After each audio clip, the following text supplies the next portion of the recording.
తెలంగాణలో భట్టి విక్రమార్క భార్య కామెంట్ చేశారు. నేను చూశాను అది సోషల్ మీడియాలో. సరే ఎందుకు లేదు ఇది ఏదో మా అన్నాను, కానీ అది ఇప్పటికే అవతలే వాళ్ళ పత్రికలో, టీఆర్ఎస్ పత్రికలో దాన్ని ప్రముఖంగా పెట్టడం, 1-2 ఛానల్స్ దాన్ని చర్చించడం జరుగుతుంది. అదేంటంటే మేము ముఖ్యమంత్రి అవుతాడని చివరి వరకు కూడా చూసాము. మేము ఆ రోజు అసలు ఆ వార్త ప్రకటించగానే మేము ఫ్రీజ్ అయిపోయాము. ఒక కంట్లో ఇది, ఒక కంట్లో అది వచ్చినట్టుగా ఉంది.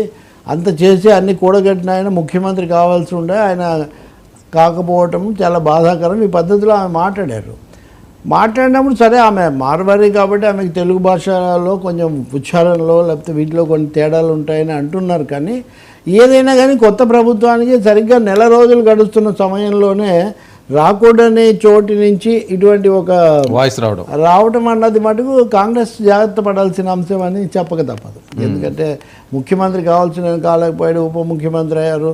ఇలా ఎవరు చేశారో కూడా మాకు తెలుసు, ఈ పద్ధతిలో మాట్లాడుతున్నది. దీనికి ఈక్వల్గా నేను ఇంకో అంశం కూడా చెప్తాను. ముఖ్యమంత్రి రేవంత్ రెడ్డి తను ఇచ్చిన మొదటి ఇంటర్వ్యూలో, ఆ ఇంటర్వ్యూకి సంబంధించిన ఇతర ఆకర్షణలు అవన్నీ పక్కన పెడదాము, తనకు 49 మంది ఎమ్మెల్యేల మద్దతు ఉంది అనే అంశం ఆ ఇంటర్వ్యూ ద్వారా తెలిసే పరిస్థితి ఒకటి ఉంది.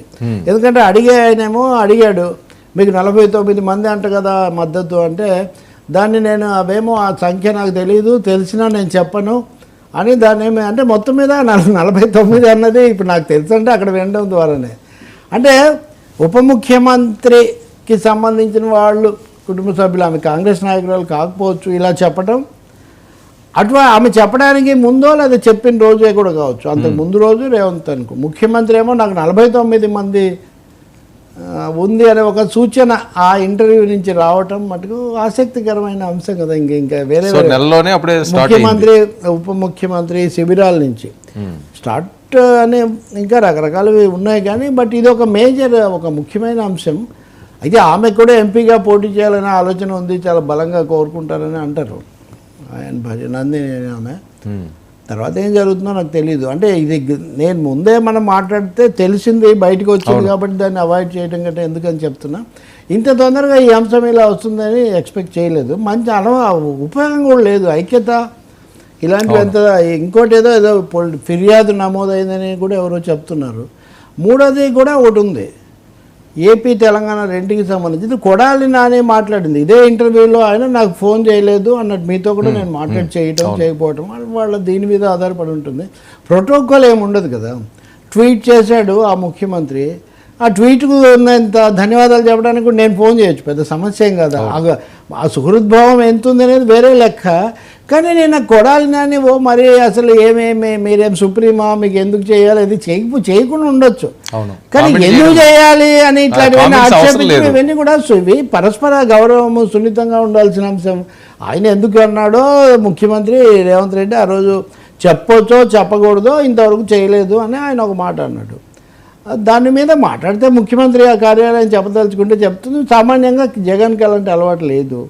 మాకు అవసరం ఉంటే మేము ఢిల్లీకి వెళ్ళి సోనియా గాంధీతోనూ రాహుల్ గాంధీతోనూ ఫోన్ చేయిస్తాము, రేవంత్ రెడ్డికి చేయించి మాట్లాడతాం అంటాడు కొడాలని. ఇది మరీ విడ్డూరంగా ఉంది కదా రేవంత్ రెడ్డి.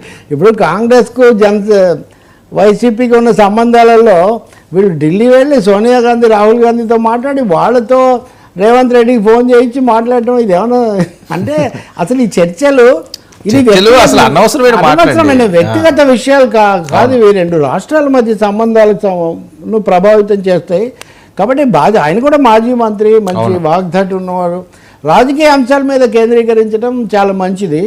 రెండోది ఇక్కడ కూడా పరోక్ష పద్ధతుల్లోనూ లేకపోతే అన్యాపదేశంగానో అంశం తెర మీదకి వచ్చేటట్టు ఏదో ఒక విధంగా వాటి మీద ప్రస్తావన అనవసరం. ఇప్పుడు కేసీఆర్ను పరామర్శించారు. నేను ఇక్కడ మనం మొదట చాలా మంచి సాంప్రదాయం ఇది అన్నాము. అన్న తర్వాత మళ్ళీ కేసీఆర్ ఎలా ఫీల్ అయి ఉంటాడు, మీరు దెప్పికి పొడిచినట్టుగా ఉంటుందా, ఇలాంటి చర్చలన్నీ రాకూడదు. ఒక ఏదో పుణ్యకార్యం చేశాము, ఆ పుణ్యకార్యాన్ని మళ్ళీ వెంటనే దాన్ని కాస్త దానికి వచ్చే పుణ్యం పోగొట్టుకునే విధంగా మాట్లాడుకోవడం ఇది బొత్తిగా అనవసరం. సాధారణ మర్యాదలు, మంచి చెడ్లు వాటిని పాటించడం చాలా మంచిది. ఇదొక అవాంఛనీయమైన విషయం. మొదటిదేమో